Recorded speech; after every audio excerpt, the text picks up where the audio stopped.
কথা বলার সুযোগ হওয়ার জন্য। আমার মনে হয় ডক্টর পাভেলের কাছ থেকে আমাদের 31 দফার যে পুরো বিষয়টি, এই বিষয়টি সম্পর্কে আপনারা এর মধ্যেই সম্পূর্ণভাবে মোটামুটি ভাবে শুনেছেন এবং আমাদের লক্ষ্য কি, উদ্দেশ্য কি সংক্ষিপ্ত ভাবে উনি তুলে ধরেছেন খুব সুন্দরভাবে। এখন এই যে 31 দফা, এই 31 দফাটি শুরু করার আগে আমরা যদি ভিন্নভাবে একটা বিষয় চিন্তা করি, সেটি হলো যে একজন, আপনারা আজকে যারা এখানে উপস্থিত আছেন, সেটি সুপ্রিম কোর্ট হোক, হাই কোর্ট হোক, ঢাকা বার হোক, অথবা বাংলাদেশের অন্য যে বারগুলো আছে সবগুলো বারের কেউ না কেউ কোনো না কোনো সদস্য আজকে এখানে উপস্থিত আছেন। একজন আইনজীবী হিসাবে যদি আপনি একটু পিছনে ফিরে তাকান, তাহলে বিগত 15-16 বছর বা 17 বছর আমরা যদি সেই 111 থেকে ধরি, তাহলে আপনি আপনার যে সেক্টরটি, এই সেক্টরে কি অবস্থা হয়েছে, কি অরাজকতা হয়েছে, কি অবিচার, কি অন্যায় হয়েছে, এটি আপনাদের প্রত্যেকের মেমোরিতে রয়ে গিয়েছে, স্মৃতিতে রয়ে গিয়েছে। এখন প্রিয় উপস্থিতিবৃন্দ, ঠিক একইভাবে যেহেতু আপনারা এমন একটি পেশায় আছেন, আপনাদেরকে আপনার পেশাগত দায়িত্বের কারণে বিভিন্ন মানুষের সাথে আপনাদেরকে মিশতে হয়, কথা বলতে হয়। আপনি একজন লয়ার, কিন্তু লয়ার হিসেবে আপনাকে পেশাগত কারণে ব্যবসায়ীর সাথে কথা বলতে হয়, আপনাকে পেশাগত কারণে ডাক্তারের সাথে কথা বলতে হয়, ইঞ্জিনিয়ারের সাথে কথা বলতে হয়, একজন শিক্ষকের সাথে কথা বলতে হয়, একজন গৃহিণীর সাথে কথা বলতে হয়, একজন ছোট মুদির দোকানদার হোক বা একজন ছোট ব্যবসায়ী হোক বা যে কোনো পেশার সাংবাদিক হোক, যে কোনো পেশার মানুষের সাথে কম বেশি কথা বলতে হয় আপনার পেশাগত কারণে। এবং সবার কাছ থেকে বিগত 15 বছর বিভিন্ন ভাবে আপনারা বিভিন্ন নির্যাতনের কাহিনী শুনেছেন, অত্যাচার কাহিনী শুনেছেন, ডিপ্রাইভ, যেই শব্দটি বাংলাদেশে বহুল এখন জনপ্রিয় আলোচিত, বৈষম্য যেই শব্দটি, এই বৈষম্যের শিকার হয়েছে বহু লক্ষ কোটি মানুষ এই বাংলাদেশের। আর আমাদের জাতীয়তাবাদী দল সহ যে সকল রাজনৈতিক দল স্বৈরাচারের সময় মানুষের অধিকার আদায়ের আন্দোলনে সোচ্চার ছিল, মানুষের অধিকার, রাজনৈতিক অধিকার প্রতিষ্ঠার আন্দোলনে সোচ্চার ছিল, সেই সকল দলের নেতা বা কর্মীদের কি অবস্থা চাক্ষুষ প্রমাণ হচ্ছে না আপনারা। অর্থাৎ আপনাদের এই সেক্টর সহ, আইন সেক্টর সহ বিচার সর্বক্ষেত্রে একটি অরাজক অবস্থা ছিল, একটি ভঙ্গুর পরিস্থিতি হয়ে গিয়েছে, হয়ে গিয়েছিল না হয়ে গিয়েছে, এখনো ক্ষেত্র বিশেষে এটা চলমান আছে। প্রিয় উপস্থিতি, এখানে বক্তারা লিখেছেন, আপনাদের কাছে আমি যতটুকু জানি আপনাদের থেকে কাছে একটি বুকলেট পৌঁছে গিয়েছে বোধহয় বাইনা অনুষ্ঠানের শুরুতেই, এবং সেখানে যদি আপনারা দেখেন, সেখানে একটি ডেট লেখা আছে যে কবে আমরা প্রথম এই 31 দফাটি উপস্থাপন করেছিলাম দেশের মানুষের কাছে, দেশের সামনে আমরা উপস্থাপন করেছিলাম। প্রথমে এই 31 দফাটি 31 দফা ছিল না, এটি ছিল 27 দফা। এখানে বোরহান সাহেব খুব সুন্দরভাবে বলেছেন ওনার বক্তব্যে যে আমরা শহীদ রাষ্ট্রপতি জিয়াউর রহমান কর্তৃক ঘোষিত যে 19 দফা ছিল, সেখান থেকে আমরা নিয়েছি, যা বর্তমান সময়ের সাথে বা ভবিষ্যতের সাথে সামঞ্জস্যপূর্ণ। সময়ের সাথে কিছু কিছু জিনিস অবশ্যই পরিবর্তিত হয়। এরপরে আমরা ভিশন 2030 দেশনেত্রী বেগম খালেদা জিয়া যেটি উপস্থাপন করেছিলেন সেখান থেকে নিয়েছি। আমরা প্রথমে এটিকে 27 দফা হিসাবে উপস্থাপন করেছিলাম। পরবর্তীতে আমাদের সাথে যে সকল গণতান্ত্রিকমী রাজনৈতিক দল ছিলেন তাদেরও মতামত নিয়েছি, তারাও কিছু কিছু মতামত নিয়েছেন। তারপরে আমরা এটিকে 31 দফায় নিয়ে আসি। 27 থেকে অন্যান্য যে সকল রাজনৈতিক, আমাদের সাথে রাজনৈতিক দল ছিলেন আন্দোলনে, তাদের মতামতের ভিত্তিতে, তাদেরও কিছু সাজেশন ছিল, সেটার ভিত্তিতে আমরা 31 দফায় নিয়ে আসি। এখন এই 31 দফাটি আমরা প্রায় 2.5 বছর আগে দেশের মানুষের সামনে উপস্থাপন করছি, দেশের সামনে উপস্থাপন করছি। যেই পয়েন্টটি দিয়ে আমি আপনাদের সামনে আলোচনা, আমার বক্তব্যটি শুরু করেছি যে প্রত্যেকটি সেক্টর কি অবস্থা হয়েছে, সেটি কম বেশি চাক্ষুষ পান আপনারা, সেটি বিভিন্ন ভাবে আপনারা সে বিষয়ে ধারণা আছে আপনাদের। উপস্থিতিবৃন্দ, বাংলাদেশ জাতীয়তাবাদী দল বাংলাদেশের মানুষের সমর্থনের উপরে ভিত্তি করে এর আগে কয়েকবার রাষ্ট্র পরিচালনা করেছে। যেহেতু বাংলাদেশ জাতীয়তাবাদী দলের রাষ্ট্র পরিচালনার অভিজ্ঞতা আছে। হ্যাঁ, আমরা অতীতে রাষ্ট্র পরিচালনা করেছি, হতে পারে ক্ষেত্র বিশেষে আমাদের কিছু কিছু ভুল হয়েছে, আমরা যেভাবে অনেক জিনিস করতে চেয়েছি হয়তো পারিনি বিভিন্ন সীমাবদ্ধতার কারণে, কিন্তু আমাদের একটি অভিজ্ঞতা আছে, এই দলের অভিজ্ঞতা আছে, এই দলে অভিজ্ঞতা সম্পন্ন মানুষ আছে যারা রাষ্ট্র পরিচালনার দায়িত্বে ছিলেন। আমরা এই সব কিছুর আলোকে বিবেচনা করে আলোচনা করে 31 দফাটি আমরা উপস্থাপন করেছি। আমরা দেখেছি যে স্বৈরাচারের সময় বিশেষ করে একটি প্রক্রিয়াটি শুরু হয়েছিল 111 গভর্নমেন্টের সময় থেকে, এবং পরবর্তীতে যে পলাতক স্বৈরাচার তাদের সময় এটি কন্টিনিউ করেছে। আমরা অর্থনীতির কথা বলি, আমরা কৃষির কথা বলি, আমরা শিল্পের কথা বলি, আমরা শিক্ষার কথা বলি, আমরা স্বাস্থ্যের কথা বলি, বিচার ব্যবস্থা তো অবশ্যই আছে, আমরা প্রশাসনের কথা বলি, সেটি সিভিল প্রশাসন হতে পারে, সেটি পুলিশ প্রশাসন হতে পারে, সেটি মিলিটারি প্রশাসন হতে পারে। আমরা যেই সেক্টরের কথা বলি না, কম বেশি প্রত্যেকটি সেক্টরকে ধ্বংস করে ফেলা হয়েছিল, ধ্বংসের দ্বার প্রান্তে নিয়ে যাওয়া হয়েছিল।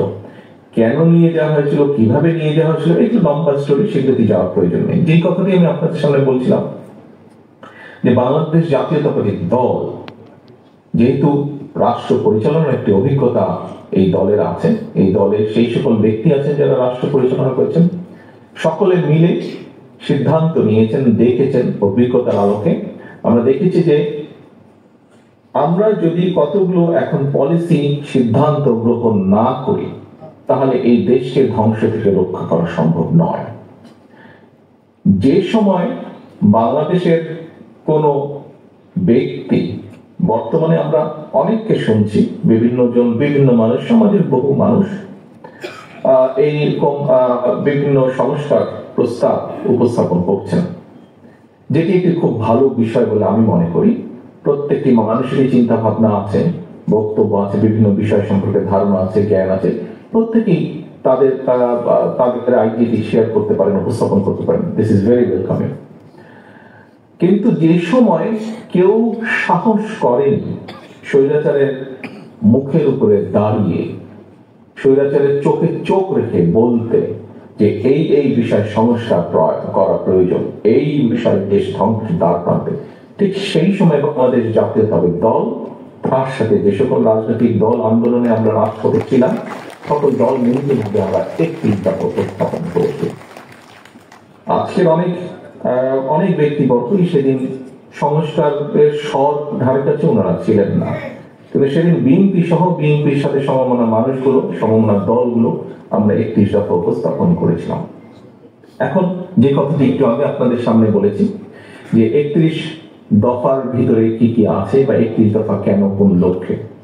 প্রিয় সহকর্মীবৃন্দ, অভিজ্ঞতা তো অবশ্যই আছে, এবং অভিজ্ঞতার সাথে সাথে বাংলাদেশ জাতীয়তাবাদী দল, এটির লক্ষ্য এবং উদ্দেশ্য কি। আমরা একটি রাজনৈতিক দল, আমাদের রাজনৈতিক কর্ম পরিকল্পনা, প্ল্যানিং এসব থাকবে। স্বাভাবিকভাবেই আমরা চাইব আমাদের লক্ষ্য, কৃষি নিয়ে আমরা কি ভাবি, কৃষিকে কিভাবে আমরা সবচেয়ে বেশি কন্ট্রিবিউট করতে পারে, অথবা কৃষি থেকে সবচেয়ে বেশি কিভাবে মানুষ উপকৃত হতে পারে, কৃষিকে কিভাবে উন্নত করা যেতে পারে, শিক্ষা নিয়ে আমরা কিভাবে দেশের ভবিষ্যৎ প্রজন্মকে আমরা কিভাবে গড়ে তুলতে চাই, কিভাবে দেশকে এগিয়ে নেওয়ার জন্য ভবিষ্যৎ প্রজন্মকে, শিক্ষা ব্যবস্থাকে সাজালে ভবিষ্যৎ প্রজন্মকে এগিয়ে নিয়ে যাবে, দেশকে এগিয়ে নিয়ে যাবে, কিভাবে স্বাস্থ্য ব্যবস্থাকে কিভাবে সাজালে দেশের মানুষের কাছে স্বাস্থ্য সেবা পৌঁছে দেওয়া সম্ভব হবে। আমরা দেখেছি বাংলাদেশ থেকে বহু মানুষকে চিকিৎসার জন্য চলে যেতে হয়, চলে যান যারা এফোর্ড করতে পারেন, বিভিন্ন দেশে তারা যান। বিভিন্ন রিপোর্ট বের হয়ে, রিপোর্টের ভিত্তিতে আলোচনা করলে মনে হয় একজন রাজনৈতিক কর্মী হিসেবে আশা করবেন বা মনে করার যথেষ্ট কারণ আছে যে এর আগে পলাতক স্বৈরাচার তারা ইচ্ছাকৃতভাবেই স্বাস্থ্য সেবাকে নষ্ট করে দিয়েছিল, কারণ যে কোনো একটি জায়গায়, যে কোনো একটি দেশকে সুবিধা দেওয়ার জন্য। তো এটা বিবেচনা করলে বিভিন্ন বিষয় আসে, জ্বালানি বা জ্বালানি সংক্রান্ত বিষয় যদি আমরা দেখি, আমাদের বিদ্যুৎ সেক্টর বা জেনারেল সেক্টর, সবকিছু বিবেচনা করলে এরকমই একটি ধারণা ফুটে উঠে। আমাদের দেশের পানি ব্যবস্থা আমরা কিভাবে পানি ব্যবস্থা করতে চাই। কয়েকদিন আগে আপনারা খেয়াল করেছেন যে আমরা বাংলাদেশ জাতীয়তাবাদী দল তিস্তা বাঁচাও এরকম একটি কর্মসূচি সাথে আমরা সম্পৃক্ত হয়েছি, দলের অবস্থান থেকে আমরা কর্মসূচি গ্রহণ করেছি। এই যে বিষয়গুলো, শিক্ষা বলেন, স্বাস্থ্য বলেন, দেশের কৃষি বলেন, এই যে তিস্তার কথা বললাম, ফারাক্কার বিষয়ে আমরা উল্লেখ করেছি। আমরা অতীতে যখন দেশ পরিচালনার দায়িত্বে ছিলাম দেশনেত্রী খালেদা জিয়া, শহীদ রাষ্ট্রপতি জিয়াউর রহমান ফারাক্কা চুক্তি করেছেন, দেশনেত্রী খালেদা জিয়া যখন দায়িত্বে ছিলেন, সেই সময় আমরা যখন আমাদের পক্ষে মনে হয়েছে, সরকার মনে করেছে, আমরা জাতিসংঘে বিষয়টি উপস্থাপন করেছি যে আমরা আমাদের ন্যায্য হিস্সা চাই। এইভাবে এই বিষয়গুলো বিভিন্নভাবে 31 দফায় নিয়ে আসা হয়েছে, কারণ আমাদের রাজনৈতিক দল হিসেবে একটি লক্ষ্য আছে, একটি উদ্দেশ্যকে কিভাবে আমরা দেশকে সামনে নিতে চাই। প্রিয় উপস্থিতিবৃন্দ, এর মধ্যে মনে হয় আরেকটি বিষয় আছে, বোরহান সাহেব খুব সুন্দরভাবে ওখানে তুলে ধরেছেন। একটি তো আছে এইসব কর্ম পরিকল্পনা যেখানে আমরা মানুষের সে বেকার হোক, সেটি অর্ধশিক্ষিত হোক, অল্প শিক্ষিত হোক, শিক্ষিত বেকার হোক, বেকারদের কর্মসংস্থান কিভাবে করতে চাই, আমরা শিক্ষা ব্যবস্থাকে কিভাবে সাজাতে চাই। একটু আগে আমি বলেছি কৃষি, স্বাস্থ্য, এইগুলো সেক্টর, অর্থাৎ যেগুলোতে মানুষ সরাসরি উপকৃত হবে, যেগুলোতে মানুষ উপকৃত হবে, মানুষ স্বস্তিতে থাকবে, এরকম কতগুলো সাবজেক্ট আছে। আর আরেকটি ভাগ আছে, যেই ভাগ সাথে কম বেশি পেশাগত কারণে আপনাদের একটি সম্পর্ক আছে, সেটি যেমন উল্লেখ কথায় যেমন আমরা বলেছি আপার হাউস বা দ্বিকক্ষ বিশিষ্ট একটি বিষয়। আমরা বলেছি আমরা তত্ত্বাবধায়ক সরকার ব্যবস্থাকে পুনর্বর্তন করতে চাই। আমরা বলেছি যে আমরা যেটি আছে যে রাষ্ট্রপতি এবং প্রধানমন্ত্রীর মধ্যে ক্ষমতার একটি ভারসাম্য। আমরা বলেছি যে আমরা মনে করি যে দেশের এই সংসদ যে ব্যবস্থা, এই ব্যবস্থার মধ্যে স্বাভাবিক যেহেতু সংসদীয় ব্যবস্থা, এখানে প্রধানমন্ত্রী হয়, এবং আমাদের একটি মনে করার কারণ আছে, বিভিন্ন বিবেচনায় আমরা মনে করি যে স্বৈরাচার ব্যবস্থা, এটিকে যদি আমরা ঠিক করতে চাই, এটির হাত থেকে যদি দেশকে রক্ষা করতে চাই, আমরা মনে করি যে একজন ব্যক্তি পরপর দুবারের বেশি প্রধানমন্ত্রী হতে পারবেন না। এখন প্রিয় উপস্থিতিবৃন্দ, এইটি আরেকটি সেক্টর, এই যে আইনগত বিষয় বা এই যে নৈতিক কতগুলো বিষয়, এটি আরেকটি সেক্টর। এখানে দুটো ভাগ আছে একটি কথার মধ্যে, নিশ্চয়ই আপনারা খেয়াল করছেন। একটি হচ্ছে প্রতিদিন প্রতিটি মানুষের সাথে কিভাবে মানুষের জীবনযাত্রা বা লাইফকে একটা বেটার পজিশনে নেওয়া যায়, সকলের সব শ্রেণী পেশার মানুষের, সেটি একটা চ্যাপ্টার। আরেকটি চ্যাপ্টার আছে নৈতিক কতগুলো বিষয় পরিবর্তনের বা নৈতিক কতগুলো বিষয় উন্নতি, সেটি আমাদের রাজনৈতিক সবকিছু চিন্তা চেতনা পরিবর্তন। এখন অবশ্যই এখানে বোরহান সাহেব আবার বলতে শোনার কথা, উনি একটি কথা বলেছেন যে এই বিষয়গুলোকে যদি আমাদের অ্যাড্রেস করতে হয়, বা যে কোনো বিষয় যদি আমরা অ্যাড্রেস করতে চাই না কেন, এই বিষয়গুলোকে অবশ্যই পার্লামেন্টের মাধ্যমে করতে হবে, সংসদের মাধ্যমে করতে হবে। সংসদবিহীন একটি সরকার যত যাই করুক, সেই বিষয়গুলো আমার ঠিক বোধগম্য নয়। একজন পলিটিক্যাল অ্যাক্টিভিস্ট হিসাবে, একজন ব্যক্তি বা রাজনৈতিক কর্মী হিসাবে আমার বোধগম্য নয় যে কিভাবে ইমপ্লিমেন্ট করা সম্ভব একটি পার্লামেন্ট ছাড়া। কারণ যারা সমস্যার কথা বলছেন, আমার ধারণা নিশ্চয়ই ওনারও এতটুকু বুঝতে সক্ষম যে যাই করি না কেন, কারণ অতীতে দেখা গিয়েছে যে অনেকে এরকম অনেক সংস্কারের কথা বলেছে, কিন্তু যখন পার্লামেন্ট বসেছে, আমরা 1-11 সময় দেখি যে তারও অনেক বড় বড় সুন্দর সুন্দর কথা বলেছিল, অনেকগুলো সংস্কার প্রস্তাব কি সব করেছিল, কিন্তু পরবর্তীতে যখন পার্লামেন্ট বসেছে, স্বৈরাচার যখন ক্ষমতা গ্রহণ করেছে, খুব ক্লিয়ারলি বলা যায় কম বেশি এটি বলার জন্য রকেট সায়েন্সের প্রয়োজন হয় যে 2008 সালে নির্বাচনে সেখানে ঘাপলা ছিল, সেটি যে স্বৈরাচার যে ক্ষমতায় ছিল তার বিভিন্ন কথাবার্তা থেকে বেরিয়ে এসেছে, ঐতিহাসিক ভাবে প্রমাণিত। এছাড়া ইলেকশন রেজাল্ট অ্যানালাইসিস করলেও আমরা দেখেছি 2008 সালে, তারপর গণতন্ত্রের সাথে আমরা সেটিকে একসেপ্ট করে নিয়েছিলাম সেই সময়। তো আমরা যদি দেখি তাহলে আমরা দেখেছি যে তখনও সেই সব সংস্কার প্রস্তাবকে তখন অন্যভাবে চেঞ্জ করে ফেলা হয়েছিল, করা হয়, কারণ সেটি প্রকৃত জনগণের ভোটে নির্বাচিত সংসদ ছিল না। জনগণের ভোটে 2008 সালে প্রকৃত জনগণের ভোটে ছিল না। এবং এইবার আর সেইবারের তফাৎটা এটাই হচ্ছে যে এইবার সংস্কারের প্রস্তাব সবচাইতে প্রথম বাংলাদেশ জাতীয়তাবাদী দল দেশের সামনে এবং দেশের মানুষের সামনে উপস্থাপন করেছে। আর কেউ করার আগে সবচেয়ে আগে আমরা করি বাংলাদেশ জাতীয়তাবাদী দল। যেহেতু আমরা বাংলাদেশ জাতীয়তাবাদী দল, এই সংস্কার প্রস্তাব সবচাইতে আগে উপস্থাপন করেছি, কমিটমেন্ট করেছি আমরা বাংলাদেশের মানুষের কাছে। সেজন্যই এটিকে পর্যায়ক্রমিক ভাবে ধারাবাহিক ভাবে এটিকে সাকসেসফুল করা অথবা এটি প্রতিশ্রুতি পূরণ করা, এটি আমাদের একটি পবিত্র দায়িত্ব।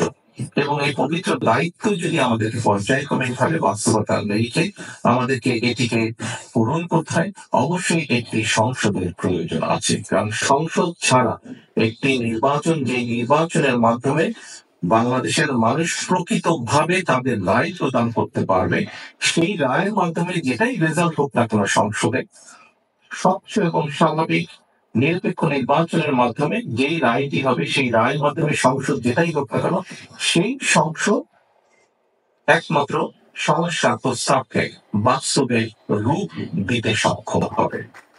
প্রিয় উপস্থিতিবৃন্দ, বিভিন্ন ব্যক্তি বিভিন্ন বিষয়, কোন নির্বাচন আগে হবে, কোন নির্বাচন পরে হবে, বিভিন্ন জনের বিভিন্ন দাবি হয়তো থাকে, থাকতেই পারে। কিন্তু আমাদেরকে আজকে একটি বাস্তবতা মনে হয় বিবেচনা করতে হবে।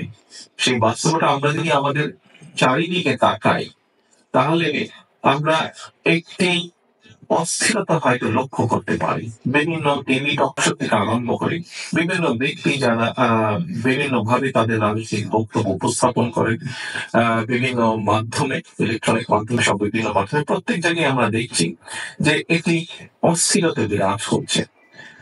এই অস্থিরতা বিরাজ করার হয়তো একটি মূল কারণ হতে পারে যে স্বাভাবিকভাবে এই মুহূর্তে অন্তর্বর্তীকালীন সরকার আছে, এবং অন্তর্বর্তীকালীন সরকারের আমরা মনে করি মূল দায়িত্ব হচ্ছে, সরকারের মূল দায়িত্ব হচ্ছে সেটি, অর্থাৎ দেশের মানুষ যে সিদ্ধান্ত নিতে চায় সেই সিদ্ধান্তের সাথে একমত পোষণ করা এবং দেশের মানুষকে তার সিদ্ধান্ত নিতে সহযোগিতা করা, সেই ব্যবস্থা করা, রাজনৈতিক সিদ্ধান্ত গ্রহণ করতে সহযোগিতা করা, এটি হওয়া উচিত তাদের মূল লক্ষ্য। আমরা লক্ষ্য করছি যে বিভিন্ন কথাবার্তা, সরকারের বিভিন্ন ব্যক্তির বিভিন্ন কথাবার্তা থেকে আমাদের কাছে মনে হচ্ছে তারা, এবং বিভিন্ন ব্যক্তির আলোচনা থেকে ফুটে হচ্ছে যে তারা সম্ভবত তাদের লক্ষ্য থেকে কিছুটা হলেও বিচ্ছিত হচ্ছে ক্ষেত্র বিশেষে, এবং বিভিন্ন স্টেটমেন্ট থেকে, বিভিন্ন ব্যক্তির বিভিন্ন স্টেটমেন্ট থেকে বিভিন্ন রকম কনফিউশনের তৈরি হচ্ছে, বিভিন্ন কনফিউশন তৈরি হচ্ছে, মানুষ বিভিন্ন ভাবে কনফিউজ হচ্ছে। খুব স্বাভাবিকভাবে রাজনীতিতে যখন কনফিউশন থাকবে, অস্থিরতা তখন দেখা দিবে আমাদের, এবং এই অস্থিরতার কারণে প্রত্যেকটি দেশের প্রত্যেকটি মানুষ সমস্যার সম্মুখীন হবে। কারণ যখনই রাজনৈতিক অস্থিরতা থাকবে, রাজনৈতিক স্টেবিলিটি যদি আমরা এনশিওর করতে না পারি, তাহলে আমরা যেই যত সংস্কারই ঘোষণা করি না কেন, যে যত নীতি গ্রহণ করি না কেন, কোনোটাই সাকসেসফুল হবে না। রাজনীতি অস্থির হলে এটি এফেক্ট করবে অর্থনীতিতে, এবং অর্থনীতি এফেক্ট করবে সবকিছুকে, অর্থনীতি এফেক্ট করবে সবকিছুকে। সেজন্যই অর্থনীতি এফেক্ট করবে, এমনকি আপনারা যারা আইন পেশার সাথে সম্পৃক্ত আছেন, আপনার পেশাকে এফেক্ট করবে খুব স্বাভাবিক ভাবে। একজন ক্ষুদ্র মুদি দোকানদার বলি, একজন রিক্সা চালক বলি, একজন সিএনজি চালক বলি, একজন মাঝারি ব্যবসায়ী বলি, যে কারো কথাই বলি না কেন, প্রত্যেকটি ক্ষেত্রে কিন্তু এফেক্ট করবে এবং প্রতিটি মানুষ ক্ষতিগ্রস্ত হবে। সেজন্য আমাদের মূল লক্ষ্য হওয়া উচিত, অন্তর্বর্তীকালীন সরকার সহ প্রতিটি মানুষের আমাদের মূল লক্ষ্য হওয়া উচিত অবশ্যই দেশকে আগামী দিনে একটি যত দ্রুত সম্ভব একটি স্টেবল স্থিতি অবস্থার কাছে নিয়ে আসা। আমরা যখন একটি স্থিতি অবস্থার মধ্যে নিয়ে আসবো, সারা পৃথিবীতে যেটি গ্রহণযোগ্য বিষয় যে রাজনৈতিক অস্থিরতা বলুন বা রাজনৈতিক আলোচনা বলুন, রাজনৈতিক তর্ক বিতর্ক বলুন, সেটিকে সংসদের মধ্যে নিয়ে আসে। সংসদই হচ্ছে সবচেয়ে বড় জায়গা, সবচেয়ে মূল জায়গা, যেখানে রাজনৈতিক বিষয়ে আলোচনা, সিদ্ধান্ত যাই হোক না কেন সেটি সংসদের মধ্যে হয়ে থাকে। আমরা যদি সংসদকে কার্যকর করতে যত দেরি করব, এই অস্থিরতা, এই তর্ক বিতর্ক সবকিছু তখন সংসদের বাইরে চারিদিকে ছড়াতে থাকবে, এবং সংসদের বাইরে যত বেশি এটি ছড়াবে, তত সব জায়গায় বিভিন্নভাবে অর্থনীতি থেকে শুরু করে সামাজিক অবস্থান থেকে শুরু করে সকল জায়গায় একটি অস্থিরতা দেখা দেবে, যা সামগ্রিকভাবে দেশকে ক্ষতিগ্রস্ত করবে। কাজেই প্রিয় উপস্থিতিবৃন্দ, এই লার্নের শব্দ সবসময় ব্যবহার করা হয়, এবং এই কথাটি কম বেশি আমরা সবাই বিশ্বাস করি এটি যথার্থতা আছে। সেজন্যই আজকে এখানে যে উপস্থিতিবৃন্দ আপনারা উপস্থিত আছেন, আপনারা আমি মনে করি সমাজের একটা দর্পণ হিসাবে আপনাদেরকে আমরা বিবেচনা করতে চাই, এবং সেজন্যই আপনাদের এখানে বিশাল একটি ভূমিকা আছে। এখানে আপনারা এই পেশার সাথে যারা জড়িত আছেন, আপনাদের বিশাল ভূমিকা আছে। কি সেই বিশাল ভূমিকা? সেই বিশাল ভূমিকাটা হচ্ছে যে, এই যে আমি যেভাবে আপনাদের সামনে উপস্থাপন করার চেষ্টা করছি যে দেশে একটি স্থিতি অবস্থা প্রয়োজন আমাদের। স্বৈরাচার দেশকে যে অবস্থায় রেখে দিয়েছে, পলাতক স্বৈরাচার, দেশে অবশ্যই দ্রুত একটি স্থিতি অবস্থা প্রয়োজন। উপস্থিতিবৃন্দ, একটি কথা, আমি জানি না এই কথাটি কে কিভাবে গ্রহণ করবেন, তবে একটি কথা আমি মনে করি, দেখুন, তালি পাওয়া কথা বলা খুব সহজ ব্যাপার, কিন্তু ক্লাপিং পাওয়ার জন্য এরকম রাজনীতির চক্রান্ত এরকম অনেক কথা থাকে, কথা যেগুলো আমরা বলতে পারি, বাট বাস্তবতা বা বাস্তব কিন্তু অনেক ভিন্ন, অনেক রূঢ়। বাস্তবে আমাদেরকে অনেক বিষয়ে ডিল করতে হয়। আমাদেরকে বলতে আমরা বোঝাচ্ছি সকলকে আমাদেরকে মেনে চলতে হয়, বুঝে চলতে হয়। সেজন্য আমি বলছি যে আজকে যে কথাগুলো আমি বলার চেষ্টা করেছি, আপনার সামনে বলতে চাইছি আপনাদের সামনে, সেটি হচ্ছে যে আমরা যত দ্রুত একটি স্থিতি অবস্থা, মানে এইটি আগে না ওটি আগে করবো, ওটি আগে করবো না এটি আগে করবো, এই তর্ক বিতর্ক যদি চলতে থাকে, তাহলে সামগ্রিকভাবে জাতি কিন্তু ক্ষতিগ্রস্ত হবে আরো বেশি, দেশ তো ক্ষতিগ্রস্ত হবে, এবং বিভিন্ন সমস্যা দেখা দিবে। সেজন্যই আমরা মনে করি, বিএনপির অবস্থান থেকে আমরা মনে করি, রাজনৈতিক দল হিসেবে আমরা মনে করি, একজন রাজনৈতিক কর্মী হিসেবে আমি মনে করি, দেশে যত দ্রুত সম্ভব একটি স্থিতি অবস্থা আনা সম্ভব, তত দ্রুত দেশকে ধ্বংসের কিনারা থেকে ধীরে ধীরে বের করে নিয়ে আসা সম্ভব, সরিয়ে নিয়ে আসা সম্ভব। অনেকেই বলে থাকেন, কোন কোন ব্যক্তি, আমি শুনেছি অনেকের নাম হলো, কোন কোন ব্যক্তি বলার চেষ্টা করেন বা বলে থাকেন যে নির্বাচন হলেই কি সব সমস্যার সমাধান হয়ে, নির্বাচন হলেই যে সব সমস্যার সমাধান হয়ে যাবে। সে কথাটি এইভাবে না বলে আমরা চিন্তা করতে পারি, নির্বাচন হলে যেহেতু একটি স্থিতি অবস্থা আসবে, এবং ধীরে ধীরে রিফর্ম কাজগুলো শুরু হবে, সমস্যাগুলো প্রকটতা, তীব্রতা ধীরে ধীরে কমা শুরু করবে, এবং নির্বাচন হলে সমস্যাগুলোর সমাধান কিভাবে করা যায়, এটি দায়িত্বপ্রাপ্ত হবেন বিভিন্ন মানুষ। যখন দায়িত্বপ্রাপ্ত হবেন, স্বাভাবিকভাবেই তারা বসবেন, তারা আলোচনা করবেন, তারা কাজ করবেন। একদিনে কোনো কিছুই হবে বা হওয়া পসিবিলিটি শুরু হবে, হওয়ার সম্ভাবনা শুরু হবে। কাজেই প্রিয় উপস্থিতি, কিন্তু আজকে আমরা এখানে 31 দফার কর্মশালায় অনুষ্ঠানে যোগদান করেছি। এই 31 দফার লক্ষ্য উদ্দেশ্যই ছিল দেশ এবং দেশের মানুষ, কিভাবে দেশের মানুষের অবস্থার উন্নতি ঘটানো যায়, কিভাবে দেশের উন্নতি ঘটানো যায়। এই 31 দফা বাস্তবায়নের সুযোগ যদি বাংলাদেশ জাতীয়তাবাদী দল আগামী দিনে বাংলাদেশের মানুষের সরকার গঠনে সক্ষম হয়, তাহলে এই 31 দফা আমরা পূরণে আমরা যথাসাধ্য আমাদের অবশ্যই চেষ্টা থাকবে। কিন্তু 31 দফাকে যদি আমাদের বাস্তবায়ন করতে হয়, তাহলে আমি ব্যক্তিগতভাবে বিশ্বাস করি 31 দফা বাস্তবায়ন করতে হলে, 31 দফা আপনারা যদি খুব ভালো করে দেখেন, আমরা আমাদের অবস্থা থেকে 31 দফা দিয়েছি। অন্তর্বর্তীকালীন সরকার বেশ কয়েকটি 6টি কমিশন গঠন করেছেন, তাও বিভিন্ন বিষয়ে সুপারিশ দিয়েছেন। আপনারা যদি মিলিয়ে দেখেন, দেখবেন খুব একটা বেশি তফাৎ নেই 31 দফার সাথে, খুব একটা বেশি ডিফারেন্স নেই। কিছু কিছু থাকতেই পারে, না থাকার কোনো কারণ নেই। তাদের কিছু কিছু বিষয় মনে তুলে দিয়েছেন, এটা দিতেই পারেন না। কিন্তু মূল বা বেসিক বিষয়গুলোর মধ্যে কোনো তেমন কোনো পার্থক্য নেই। তাই যদি হয়ে থাকে তাহলে অবশ্যই আমরা মনে করি এবং একই সাথে আপনারা প্রথমে যে কথাটি বলেছি বোরহান সাহেব ওনার বক্তব্যে বলেছে যে একটি তখন শুধু বিএনপি না, বিএনপির সাথে আমরা আরো কতগুলো রাজনৈতিক দল, যেই দলগুলোর সাথে আমাদের রাজনৈতিক আদর্শেরও ভিন্নতা আছে, কিন্তু সেই দলের নেতৃবৃন্দ কিন্তু আলোচনা পরিচালনা করে আমরা তাদের সাথে আলোচনা করে আমরা সকলে মিলে গিয়েছি। কাজেই ৩১ দফা এই বাংলাদেশের একটি বৃহৎ জনগোষ্ঠীর মতামতের রিফ্লেকশন, বৃহৎ জনগোষ্ঠীর মতামতের রিফ্লেকশন। শুধু আমরা ইনশাল্লাহ জনগণের সমর্থনে সরকার গঠনে সক্ষম হলে আমরা ৩১ দফা পূরণে প্রতিটি দল, প্রতিটি মানুষের আমাদের সহযোগিতা কাম্য।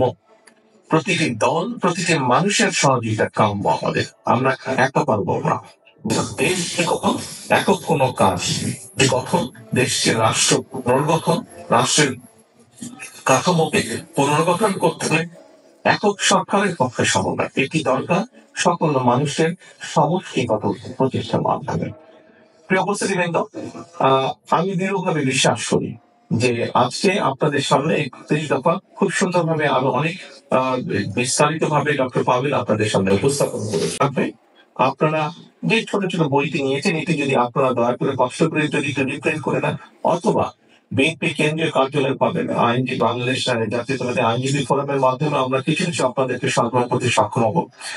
আপনারা যতটুকু সম্ভব, এখানে যেহেতু জাতীয়তাবাদী আইনজীবী ফোরামের অধিকাংশ সদস্য উপস্থিত আছেন, আপনাদের সকলের কাছে অনুরোধ থাকবে যতটুকু আপনাদের কাছে যেভাবে সম্ভব যখন মনে করবে আপনার ক্লায়েন্ট যারা আসবে দয়া করে তাদের সামনে খুব সংক্ষেপে হলে ৩১ দফার বিষয়টি তুলে ধরবেন। আর যদি সম্ভব হয় চেষ্টা করবেন ৩১ দফার একটু বই, ছোট বই বক্তব্য রাখাতে এই বইটি দয়া করে যাকে যাকে সম্ভব ভাবে মনে করবেন তার কাছে পৌঁছে দেবেন, তার সামনে আপনি কথাটি দয়া করে তুলে ধরবেন। আমি একটু আগে যে কথাটি বললাম, যে কোনো দেখুন একটি বিল্ডিং, ৫ সালে একটি বিল্ডিং গড়ে তুলতে হয়তো ১-১৫০-২০০ শ্রমিক অক্লান্ত পরিশ্রমের মাধ্যমে গড়ে তুলতে সক্ষম হয়। কিন্তু বিল্ডিংটি যদি ভেঙে ফেলতে হয়, আমার মনে হয় ১-২ জন শ্রমিকের পক্ষে সম্ভব করে বিল্ডিংটি ভেঙে ফেলা।